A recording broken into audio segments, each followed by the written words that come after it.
So ngayon naman mga idols, may bibirahin po tayong isang ululista na kabaro ni Sangkay Mangmang. Ang pangalan niya naman po ay si Cash Jarrett mga idol. May nag-send na po sa akin itong post niya. At ang sabi po sa akin ay tirahin ko daw siya. Well, ito po ang sabi niya sa post niya mga idol. The die-hard Duterte supporters, or DDS, is nothing more than a cult. Wow naman, kulto daw ang mga DDS mga idol. Well, ang simpleng rebuttal ko lang naman dito kay Cash Jarrett, anong tawag sa'yo at sa mga blind followers ng buong amo nyo? Diba? Hindi nga pala kayo kulto, no? Sadyang mga bayaran lang pala talaga kayo. Di ba nga kayo yung mga paid trolls na sinasabi ng buong amo nyo, diba? Alam mo, noon pa kita gustong shoplakin Kaso sinasabihan ako ng mga ka-DDS ko na wag na daw. Putya, kung hindi ngayon, kailan? Putya, kung hindi ako, sino? Diba? Putya, ngayon na. Ikaw at si Sangkay Mangmang, hinahamon ko kayo ng vlog war. O kahit isama nyo pa yung 3 banot nyong mga kabaro. 1v5 vlog war tayo. Hello mga kabayans, what's up? This is Mr. Rio once again. So sa last video ko mga idol, pinag-usapan po natin ang wow magic nang dinisqualify ng COMELEC si Congressman Uy para si Congressman Atras Abante ang iupo nila sa pagka-congressman ng 6th District ng Manila. Sa bagay mga idols, kailangan po ng tuwadkom ng aso sa House of Representatives. Kaya they desperately brought this dog back para may tagatahol sila. Diba? So guys, intindihin na lang po natin, kawawa naman daw ang mga tuta ni Romualdez. Kung mawawala yan si Abante. Kaya hayaan na lang natin mga idols. Pero kung makapagsalita na nire-represent daw nila ang taong bayan, nakala mo buong Pinas talaga ang nire-represent niya, no? Alam mo Abante, the fact na natalo ka ni Congressman Uy, isa lang ang ibig sabihin nun. Gusto na po ng 6th District ng Manila ng pagbabago. Dahil sawa na po sila sa panggagago. Kaya ka natalo. Real talk yun, Abante. At yun ang masakit na katotohanan na kahit kailan ata hindi mo matatanggap, boss. Kaso ang problema, mukhang hindi ka pinapaboran ng Supreme Court Congressman Boydila. The Supreme Court has ruled that there is no legal basis for proclaiming the second placer in election when the winning local elective official is disqualified or ineligible, and said that the local government code's rules on succession apply in all cases of permanent vacancy. So alam naman natin na may nakapagsabi na medyo mahina daw ang utak niya ni Abante, di ba? Kaya tagalugin natin mga idol. Meaning hindi raw po pwedeng ideklara ang second placer or ikalawang pwesto sa eleksyon bilang nanalo kapag napatunayang hindi kwalipikado o nadiskwalipika ang nanalong kandidato. Hindi siya pwedeng iangat at gawing nanalo kahit siya pa ang sumunod sa boto. Sa halip, ang sinusunod na proseso mga idol ay ang rules on succession na nasa local government code na nagsasabi kung sino ang dapat pumalit sa pwesto sa kaso ng permanent vacancy. Halimbawa, kung na-disqualified o namatay o nag-resign ang nanalo. Okay? So hindi automatic na panalo ang second placer. Kung sakasakali man na mawala ng opisyal ang posisyon, may nakatakdang proseso ng paghalili o succession ayon sa batas. Kaso guys, ang problema, ang usapin kina Uy at Abante ay pagka-congressman. So no choice po talaga, kundi yung pangalawa pa rin ang maideklara. Kasi ang succession ay nakahalimbawa lamang kunwari mayor ang na-disqualified or may nangyaring masama. Yung vice mayor ang dapat na pumalit doon, hindi yung pangalawa sa botohan. Or kunwari, governor yung na-disqualified o namatay o may nangyaring masama. Yung nanalong vice governor ang hahalili doon sa dapat na governor. Okay? So, yun ang bad news mga idol. Kasi po ligtas pa rin ang aso ng Kongreso na si Boydila Abante. Pero hindi pa rin yan final.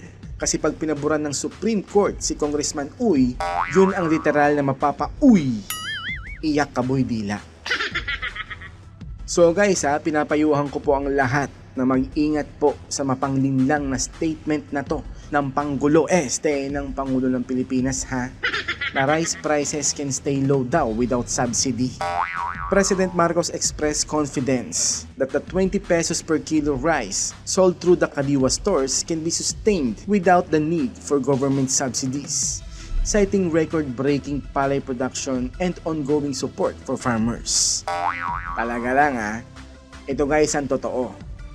At nabalita po ito na naglabas ng 5 billion pesos ang gobyernong to bilang subsidy para makapagbenta sila ng 20 pesos na per kilo ng bigas.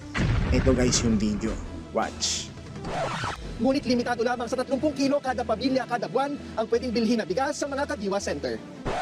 O diba? Limited lang ang pwedeng bilhin.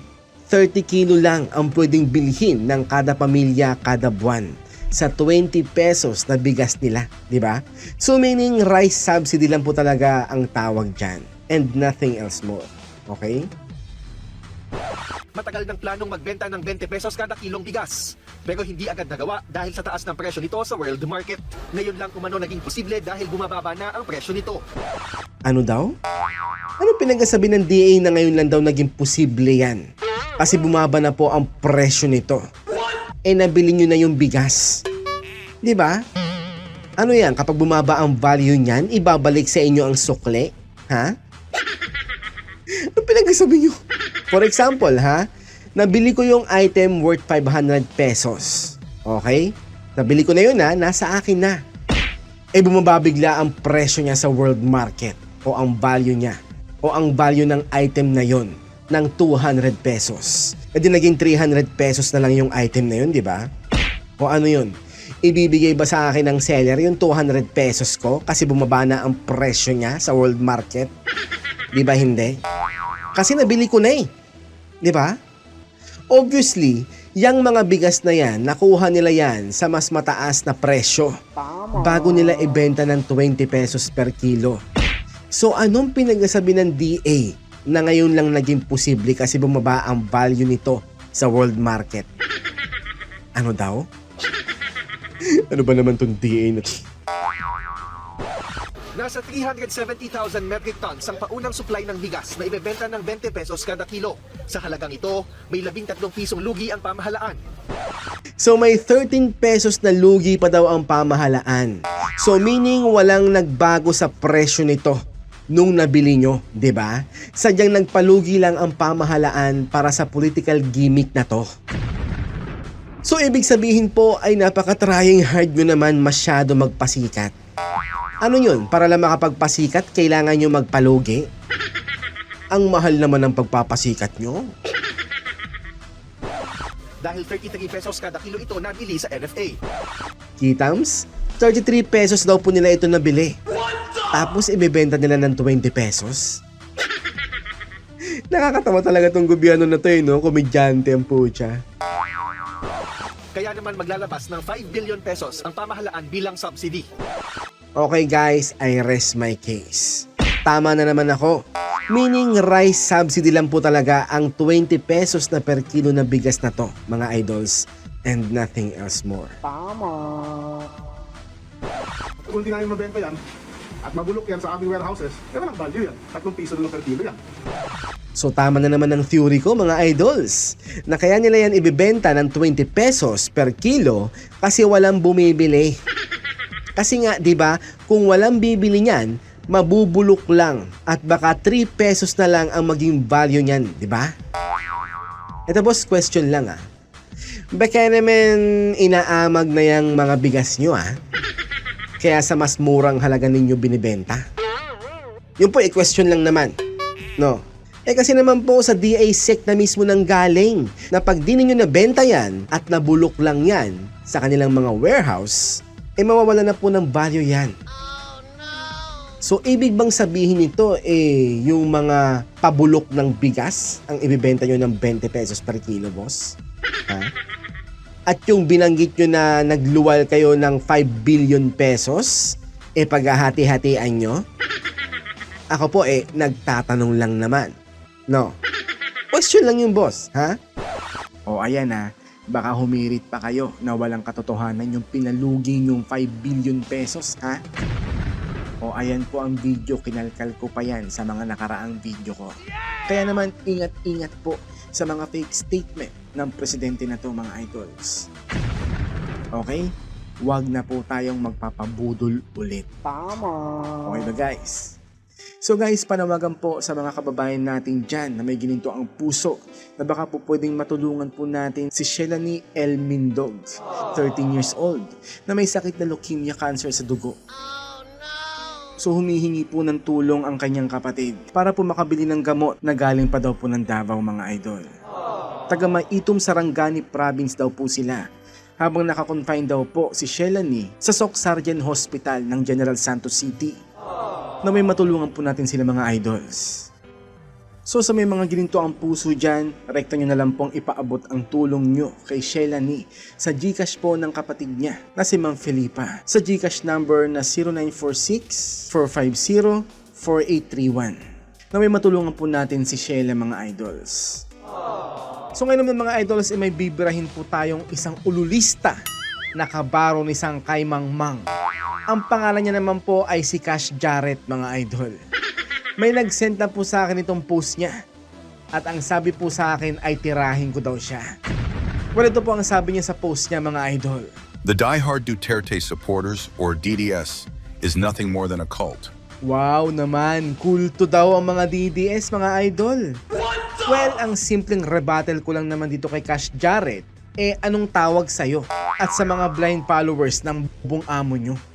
Diba? Ay hindi nga pala kayo kulto, no? Sadyang mga bayaran lang pala talaga kayo. Di ba nga kayo yung mga paid trolls na sinasabi ng bubong amo nyo, diba? A cult of personality centered around the person of Rodrigo Roa Duterte. Well, sinusuportahan lang po namin ang pinaka-the best na naging presidente ng Pilipinas. That's it. Anong cult ang pinagasabi mo, Cash Jarrett? Ha? Mukhang nahawa ka na sa kabaliwan ni Sangkay Mangmang, ah. Membership in this cult is easy. Just exhibit a non-questioning loyalty to the Huli Father, Tatay Digong. There's no need to think of the morality of issues as they are determined by the Huli Father. Ang tak din pala talaga ng Cash Jarrett na to, no? Alam mo, Cash Jarrett, di kami katulad nyo na kahit na mali na ang ginagawa ng buong presidente nyo, sinusuportahan nyo pa rin. Okay? Yun ang gawain ng mga miyembro ng mga kulto. So kayong mga bayaran ni Bangag, ang original na kulto. Ano to, Cash Jarrett? Binabanatan nyo ba mga sarili nyo? If Tatay Digong and his minions say one thing is right, then it is so. If another is wrong, it is such, no matter how illegal or immoral it is. Well, Tatay Diggs is not perfect. At alam ko po na hindi po i-dignify ng mga followers ni Tatay Diggs ang mga pagkakamali niya. But instead, nag-focus kami sa mga magagandang bagay na nagawa niya para sa bayan. Again, di kami katulad nyo na kahit na mali na ang ginagawa ng buong amo nyo, patuloy nyo pa rin sinusuportahan. Blind followers ang tawag sa inyo, boy. At kayo ang malapit-lapit na sa pagiging kulto. Killing up to 30,000 Filipinos with impunity? The cultists will say it's a war against drugs. Tatay Digong is a hero and collateral damage is expected. Wow, 30,000 ang pinaslang sa war on drugs. Diyan ka tumagalid ng sobra, Cash Jarrett. Sino ang nagsabi na 30,000 na naging biktima? Mga dilawans, mga human rights organization and civil society groups, di ba? Na wala na sa hulog ang mga komento at pagprotekta nila sa mga addict, di ba? Well, di ko nga malaman kung bakit ganun eh. Siguro kasi parokyano, consumer na mga amo nila yung mga addict na yun, no? Kaya todo protekta sila. Sa bagay, mawawala ng consumer ang mga financier nilang lord, no? Kaya pinoprotektahan nila. Well, balik tayo sa 30,000 victims, Cash Jarrett. 30k victims, says who? Sige nga. Alam nyo ba na ang 30,000 na biktima ng EJK ng War on Drugs ni PRRD ay hindi opisyal na numero at hindi rin po opisyal na kinikilala ng PNP? Kasi wala po itong basihan. Ang naging basihan lang nito ay ang pagiging anti-Duterte ng mga nagsasabi niyan, na inadapt naman ng mainstream media kahit na wala itong matibay na ebidensya. Kasi ang legit lang naman talagang bilang ng mga napaslang sa mga police operation ng War on Drugs ay more than 6,000 na katao lamang. Kaya kung ang gamit yung black propaganda sa war on drugs ni PRRD ay ang unverified 30K EJK victims number na yan, then isa ka sa napakalaking uto-uto na nabubuhay dito sa mundo.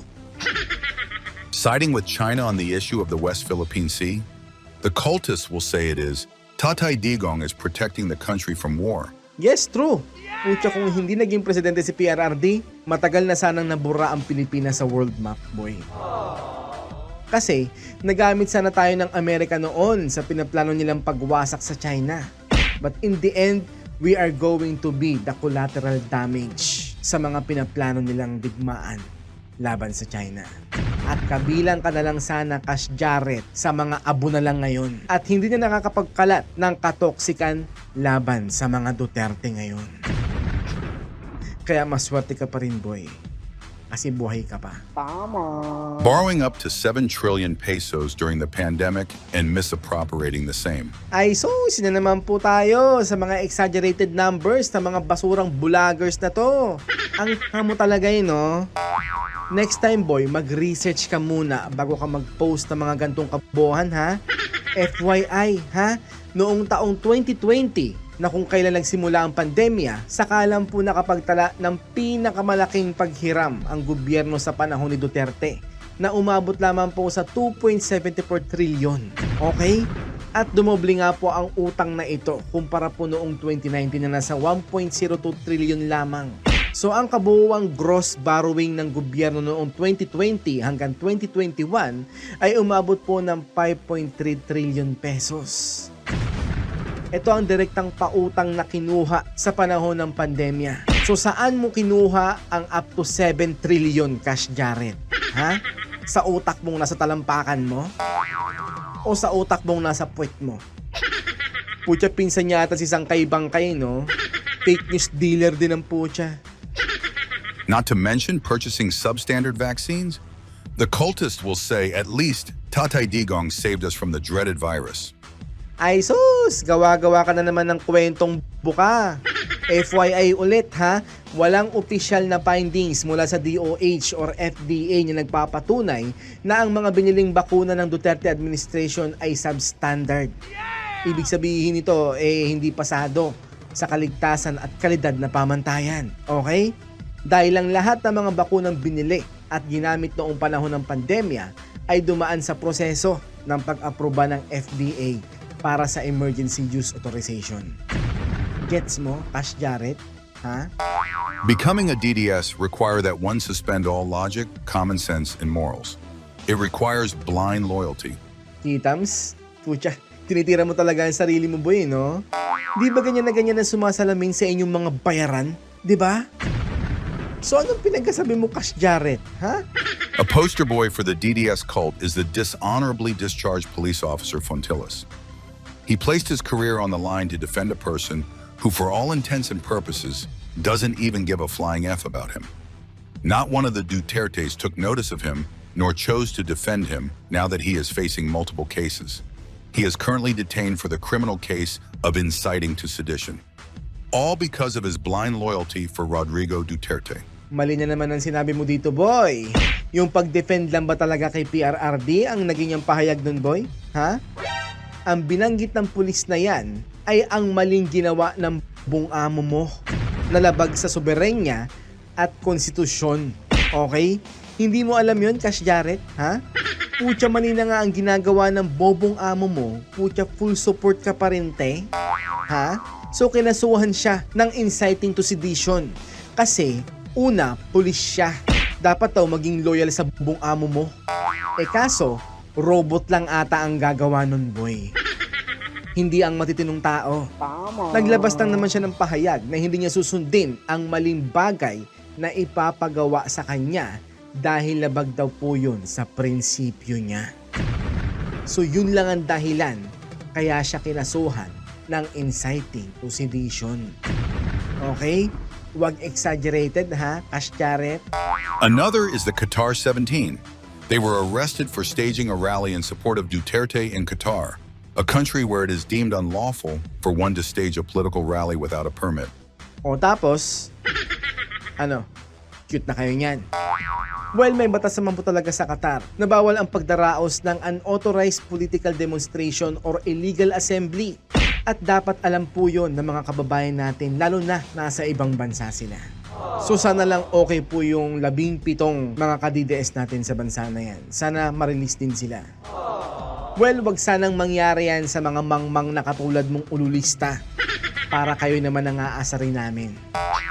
Sara Duterte said that it is also her mandate to ensure detained Filipinos abroad are released or helped. But where was she when these 17 were detained? Bakit teka, mag-anak ba ni BP Sara yung 70 na naaresto? Para dapat nandun siya para damayan yung mga yun, te? Ha? Bob ka? Attending to personal matters. It was revealed that she doesn't care about the Filipinos. She only cares for the welfare of one Filipino.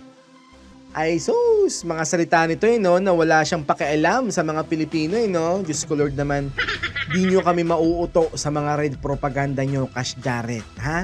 Wag kami. Ipasa mo na lang yan sa mga uto-uto mong followers. Sila lang ang magagaslight nyo dyan.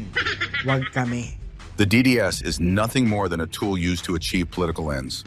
Nothing more, nothing less.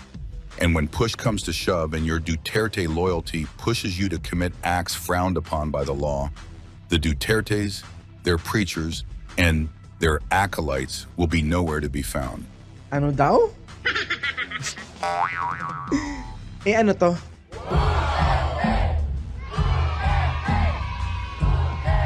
Pucha, yan ang wala sa inyo, boy.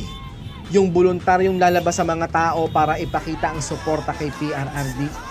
Kayo, kailangan pa kayong bayaran para lang magsalita at ipagtanggol ang buong amo mo at para sumama lang sa mga ganyang pagtitipon. And that is freaking pathetic. You will be discarded and the Dutertes will just use the next fool in line. You've been warned. Talaga ba, Cash Jarrett, ha? Pero teka, saan mo nakuha tong post na to, ha? Malamang kinape-paste mo lang, no? Alam mo paano ko napansin? Kasi hindi bagay sa level ng utak mo ang mga sinabi mo dito sa post na to, boy. May ghostwriter ka, no? Nako, pathetic ang pocha. Hoy, aminin, may ghostwriter ka ng English. Alam mo, nung pa kita gustong shoplakin eh. Kaso sinasabihan ako ng mga ka-DDS ko na wag na daw. Pucha, kung hindi ngayon, kailan? Pucha, kung hindi ako, sino? Diba? Pucha, ngayon na. Ikaw at isang kay Mangmang, hinahamon ko kayo ng vlog war. O kahit isama nyo pa yung 3 banot nyong mga kabaro. 1v5 vlog war tayo. Ano, kakasaba kayo? O ang irarason nyo, pa 1 million followers muna ako bago nyo ako patulan. Well, sa bagay, salita pala yan ng mga duwag at mga loser sa laban. Well, ba't naman nga daw sila kakasasahamon ko, diba? Wala naman daw bayad yan. For more videos, please subscribe to Mr. Rio Official on YouTube and follow Mr. Rio 2.0 on Facebook Meta. Thanks, Makabayans.